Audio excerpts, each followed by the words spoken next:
I like Clint. I love hearing your takes, by the way. I think they're amazing. Shrunk in the Okay. moment for like one of the greatest quarterbacks in America. I love how you see Did it. he? Don't always. Did what'd you think? Did he? Am I wrong? I don't know. I didn't like break it down afterwards. I just saw the TV game like everybody else. And I was calling a game in real time, so I was kind of just peeking at it. But I think for him, like when it comes to the Heisman, like his narrative is he's in the driver's seat, or he's in the front seat at least. Like Right. he's in that ride, and they won a game. Like I was on a radio show yesterday, and the host asked me like, "Hey, do you think Ohio State like they've put it on everybody in their league, but they're not really one of the big dogs?" And I'm like, do we forget that other teams are good too? Like, do we forget that Marcus Freeman had a whole year or whatever, 8 months to prepare for the game? Like, do we forget that like 18 to 22-year-old kids like us weren't perfect when we play? Like, I think we can get in this role where we expect such perfection. And that's why you look at the last 20 years in Heisman Trophy preseason rankings, there's one dude who's ever won it. And it was Liner back when we were at SC. And I say that because guys get up here and, right, wrong, and different, they get picked apart. Like, you can't tell me Andrew Luck shouldn't have won the Heisman. Like when he was at Elite 11 in high school, or whether when he was starting at Stanford, like he was best kid in America, right? But he didn't, right? And maybe, D, that's your point on like the narrative of these guys. So it'll be fun to track.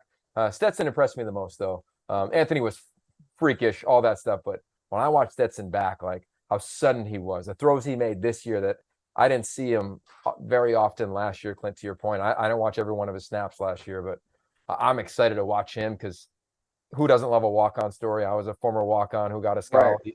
He's the same way, and I think now we need to talk about him like he's a baller.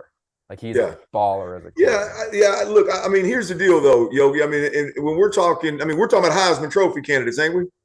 Sure. I mean, it ain't. To me, it's not about being fair, and it's not about. Well, he's a young kid, and no. He is the quarterback of arguably the most talented offensive unit in college football, and he just went toe to toe with Notre Dame, who clearly has problems on the offensive side of the football and are very limited at the quarterback position and are struggling. And that game was much closer than it should have been.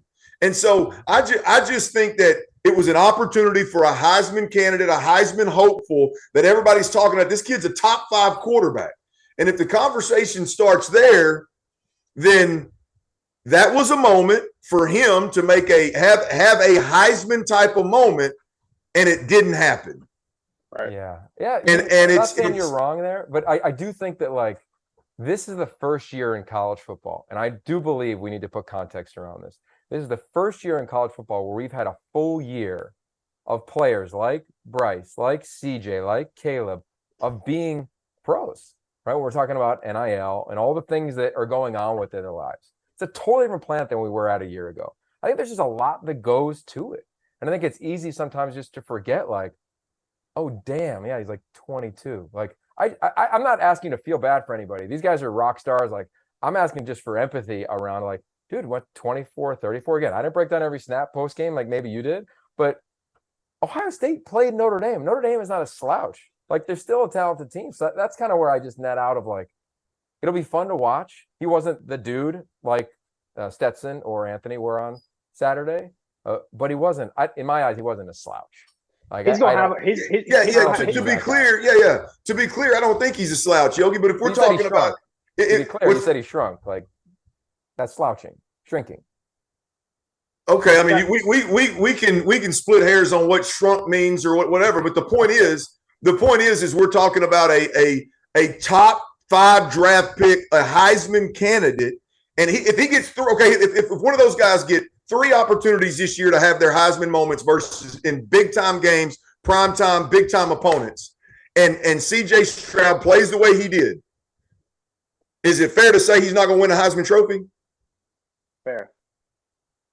Yeah, I don't think week 1 is going to be any part of the Heisman. And I hate to say that, but I think that's the reality. But Yogi, what I'm saying, if he has 3 of those all year long, and in two of those 3 games, he shrinks, he doesn't play up to expectations, whatever you want to call it. He doesn't. I didn't mean to offend him if I did. I just, that at the end of the day, if you don't go out there and you're not the reason why your team, I mean, just went out there and won ball games, 2 of those 3 games, you don't meet or exceed expectations, you're not going to win the Heisman. Agreed. And I don't even think it's unfair to say he probably played below his expectations. Like you look at, he's a lot of interviews he's done. He's a very proud kid, wants to be the best, expects to be the number one pick in the draft. Like and not even a cocky way. He thinks he's up there with the best of them. I mean, look at that game. I think you work all offseason. I don't think he went out there to score 21 points. That's not Ohio State's norm. That's not what their average. So I don't think it's crazy to say like that they underperformed. Obviously, I think they'll have some grace because it was a good team. Like they put a really good Notre Dame team. And to me, it'll be more of an indictment what he does the next 2 weeks of what his campaign is. But if he plays like that stat-wise, yeah, he probably won't put up a Heisman because you need some more exciting numbers.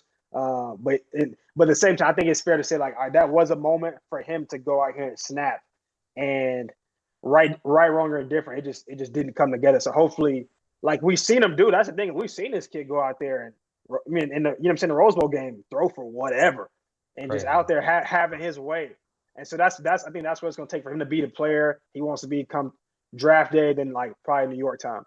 Yeah. So we'll put a bow on this. Move to the next topic. But just for the listeners, Arkansas State at home, Toledo at home. They're going to put up 1,000 yards combined in those games, right?